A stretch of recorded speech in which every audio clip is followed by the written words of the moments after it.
have a favor to ask. You talk about tuning into a radio, and sometimes if you have a not so good signal, but I've found as I stand closer to the radio, it'll bring the frequency in, but then you step away and it goes out. So we'll stand right on your feet. So that's what I wanted. We'll stand right on your feet. That's what I wanted. We'll lick your face if it will help. But we are not the source of the vibration. We're an example of it. We are certainly a carrier of it, but you've got your own antenna. You don't need anybody else. You've got it. You've got it. You've got it.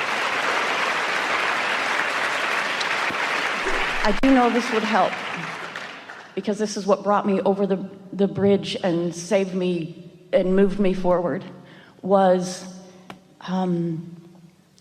on your dashboard of your car, when you talk about everything is always working out. If you could just do that right in front of me, I think it'll throw me over. If we could just remind you, too, because I know how to vibrate. I know how to. I know that connection. I just need. All right, so we have some questions for you. You have a good time here today? Yes, absolutely. And just by your attention, can you feel how you've calibrated to a deeper, surer point of who you are? Because you feel really clear-minded to us as we're visiting with you. You're focused back more than we like, but you're doing it with such specific intent. We can feel the clarity of your being. So you've done a good job of letting this environment calibrate you. Now, that's not our goal. We don't want environments to calibrate you. We want your deliberate connection with source energy to calibrate you. So we're going to ask you some questions. So, do you think that law of attraction is a real thing? Yes. And do you believe unequivocally, and we're not badgering you into this, we're not going to hold it against you if your answer is not affirmative as it should be. Do you accept that it is attraction, attraction, attraction, attraction, attraction, attraction, attraction, attraction? Yes. Attraction, attraction. So no matter how someone else has behaved in your experience, well, it felt like they were doing things to you and expecting things of you and blah, blah, blah. It's attraction, attraction, attraction. So consider this. If somebody behaves in a domineering way and you come to expect that that's who they are and the way they're going to behave, isn't it attraction, attraction, attraction? And in many ways, aren't you controlling their behavior toward you? There's no assertion. They can't assert that obnoxiousness into your behavior, but you can expect it in, and that's attraction. Whew, that's so big. That is so big. So what you might say in your mind's eye to past obnoxious people, I'm sort of done with you. I'm not going to attract that part of you anymore. I'm not going to keep that part. I'm going to let that go. I'm going to let go of that. Those are the things that you want to let go of. You want to let go of any thoughts of oppression. They don't exist. Or any thoughts of assertion. It doesn't exist. And hold to your knowledge of its attraction. Its attraction. Its attraction.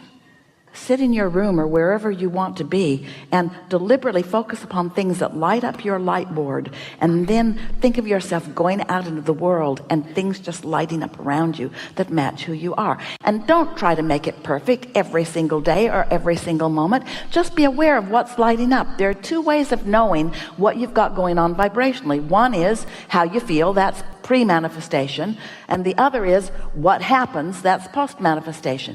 And both of those awarenesses are very helpful. So when you get something that you don't want, don't blame it on them and don't blame it on you. Accept it as attraction, attraction. Ponder that. That person's really trained me into this expectation, and this expectation is pretty strong, but my expectation doesn't have to be only about what I'm observing. I can go broader. I can go more general. I can remember who they must have been as a baby. I can acknowledge who they must have been coming into this life experience. I can give them the benefit of the doubt. That is the strongest statement, the strongest tool, the most effective tool at changing what you're attracting from another person if you just decide you're going to give them the benefit of the doubt. Now, let's talk literally about what the benefit of the doubt means. It means when you feel doubt, you are not connected to source. And so benefit of the doubt is deciding that you're going to connect with source instead of keeping that active within you. You're not giving them the benefit, you're taking it for yourself. I'm giving myself the benefit of not feeling doubt anymore. I'm giving myself the benefit of not pushing against you anymore. I'm giving myself the benefit of understanding that I am misunderstanding you, because at your core you mean well, and you want well, and you want well for you, and you want well for me. You've got to de-enemize others. You've got to take the enemy out of them. You've got to take your reason for pushing against out, because what you push against keeps coming to you because it's active. A lot of times people don't get it. Law of attraction, or art of allowing. Art of allowing, that must mean that I just let people get away with stuff and I just put up with it. No. The art of allowing is allowing yourself to feel good because you want to, no matter what somebody else is doing.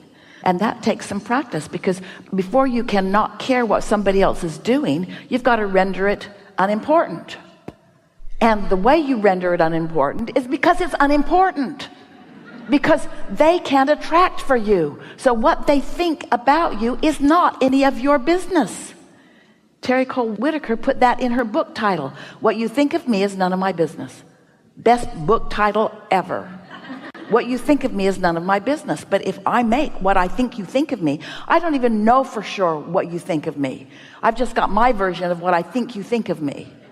And my version of what I think you think of me is not a very good version. And so I'm getting my own goat with my own thought.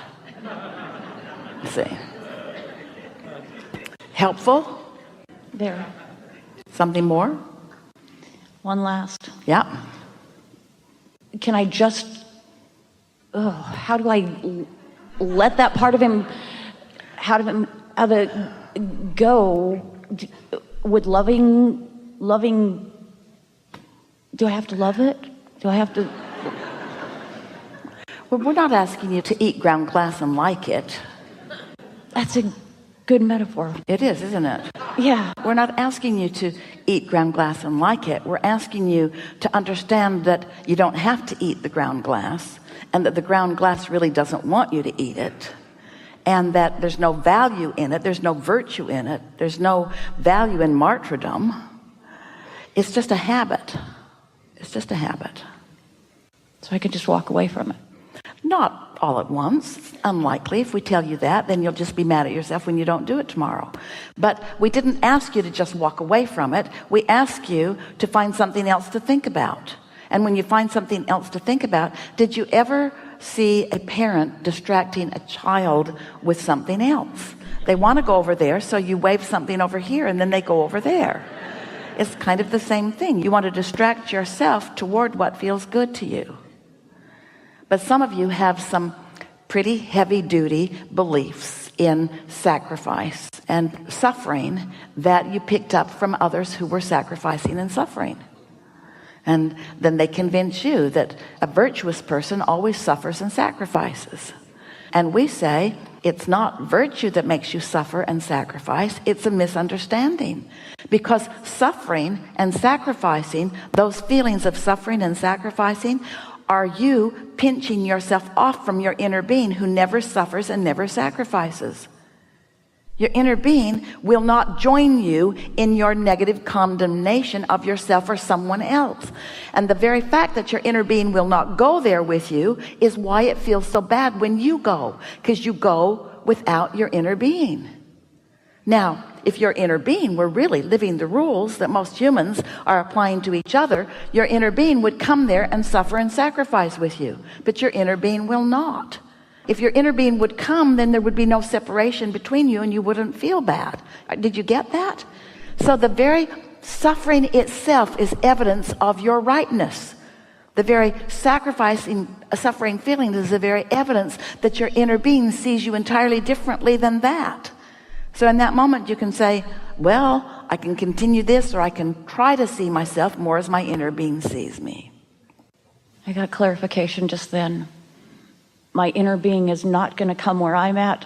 I've got to go where my inner being is. Perfectly said. Perfectly said. Thank you. And it gets easier and easier because your inner being is a powerful attractor. And your inner being never stops looking full on at you.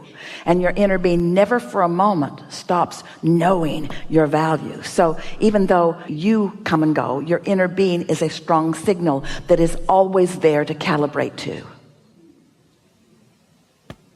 Really good. Thank you. Really good. Really good.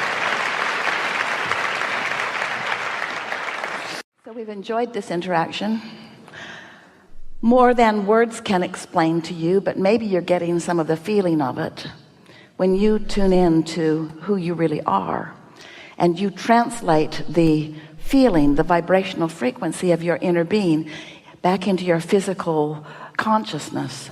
The emotions feel like love and stability and clarity and elation and well-being.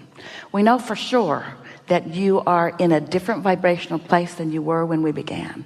And we know for sure that your point of attraction is shifted and that the evidence of that will be all around you.